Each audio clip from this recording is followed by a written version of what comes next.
Bismillahirrahmanirrahim. Assalamualaikum warahmatullahi wabarakatuh. Selamat pagi semuanya.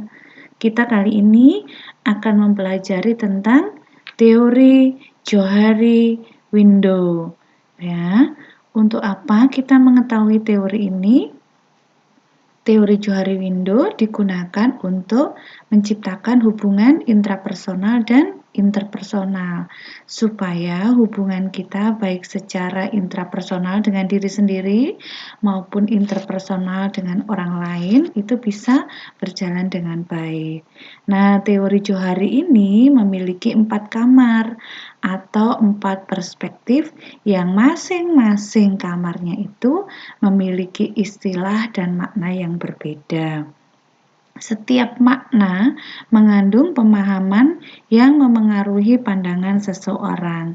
Apakah itu perilaku, perasaan, kesadaran yang dimiliki hanya dapat dipahami oleh diri sendiri dan hanya dipahami oleh orang lain atau keduanya dapat memahaminya.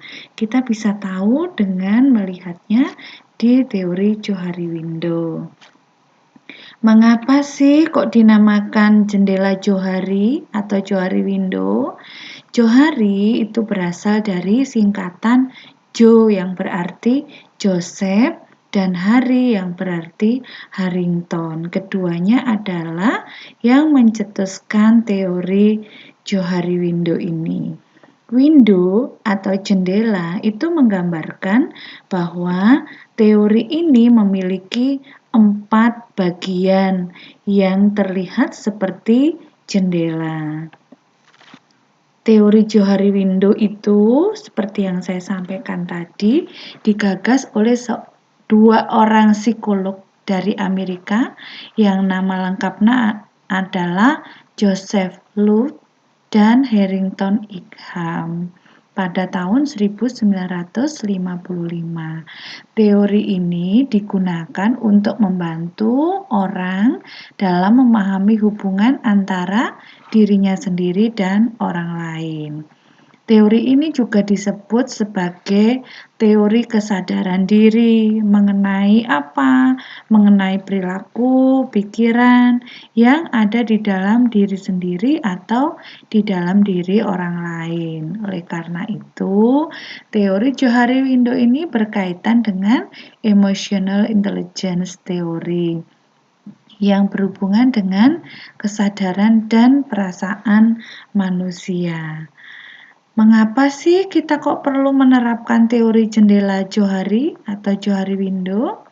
Nah, karena kita tahu bahwa komunikasi itu merupakan satu proses pengiriman pesan untuk mencapai makna yang sama antara komunikator dan komunikan, sehingga kita perlu mengenal siapa kita dan bagaimana lawan bicara kita, supaya komunikasi yang kita jalin itu bisa sama-sama dipahami.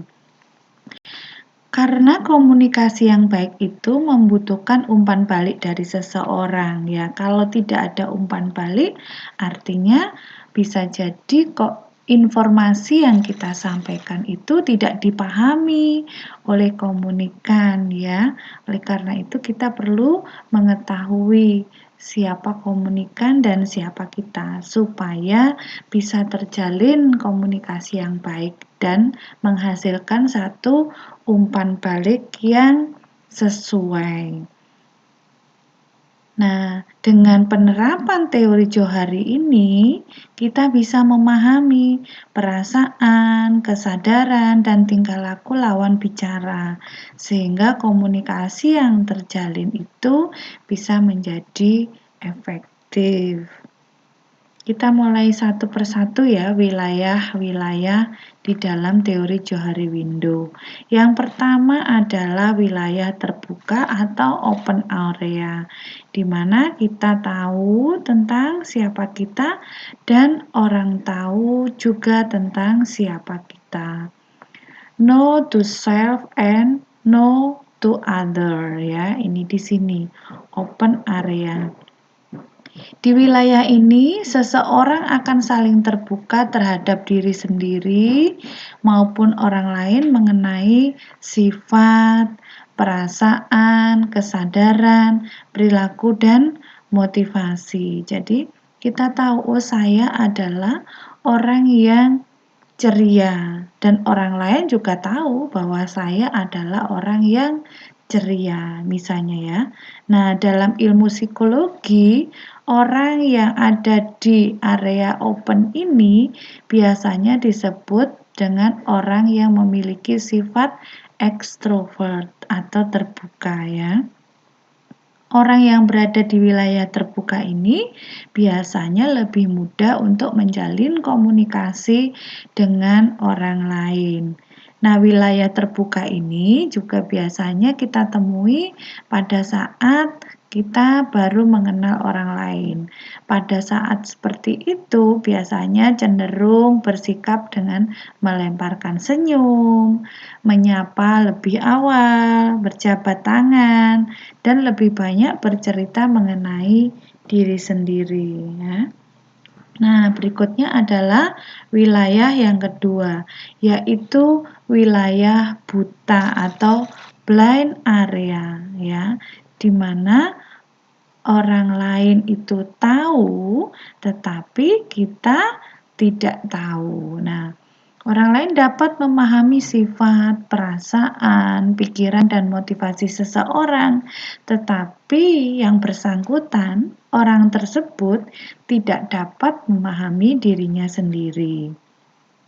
Wilayah buta ini sering terjadi dalam interaksi manusia yang dapat menimbulkan kesalahpahaman atau permasalahan lainnya. Ya, karena seseorang itu tidak menyadari tentang kondisi dirinya sendiri, sementara orang lain tahu. Nah, orang yang berada dalam situasi blind area ini biasanya cenderung tidak dapat menciptakan komunikasi yang efektif, sehingga timbul berbagai permasalahan.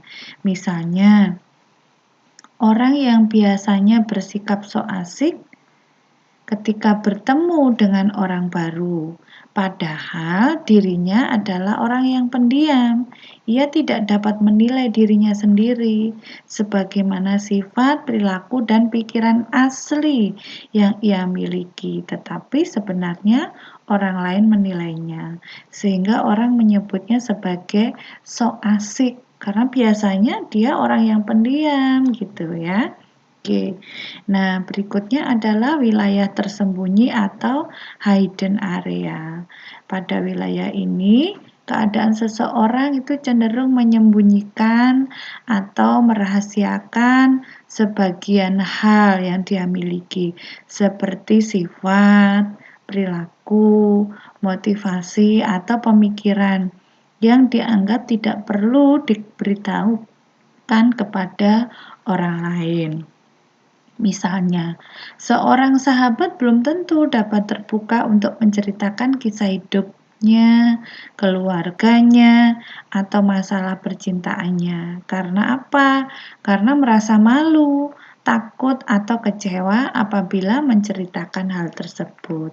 Nah, untuk konsep wilayah tersembunyi atau hidden area ini dibagi menjadi dua, yaitu over disclose, yang artinya seseorang yang terlalu banyak menceritakan rahasianya, sehingga kemungkinan seorang itu di hidden area menjadi lebih kecil, yang membuat seseorang tersebut berada di wilayah terbuka.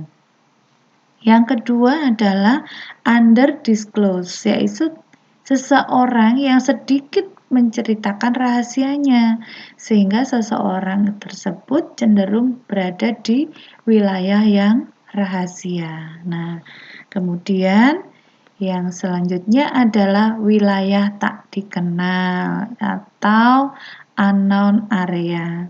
Pada kondisi ini, seseorang tidak dapat memahami dirinya. Dia tidak tahu tentang siapa dirinya. Orang lain juga tidak tahu, tidak dapat mengenalinya.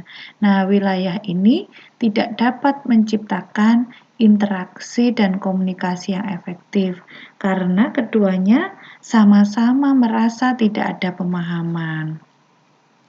Unknown self atau unknown area ini disebut juga sebagai konsep diri tertutup atau introvert. Seseorang itu tidak mau menerima masukan atau feedback dari orang lain. Nah, ini adalah area yang kurang baik.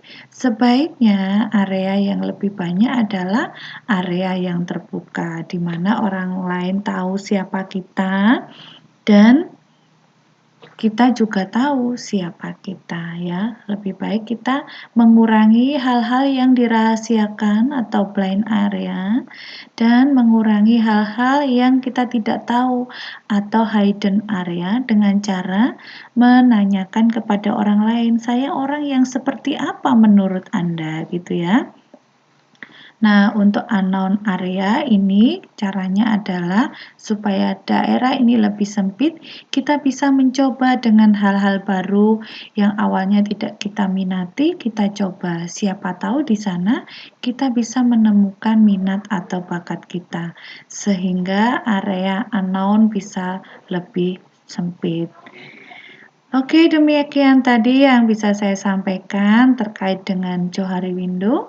Semoga yang saya sampaikan bermanfaat, bisa membantu kita lebih mengenal diri kita dan orang lain, sehingga kita bisa menjalin hubungan dengan orang lain lebih baik.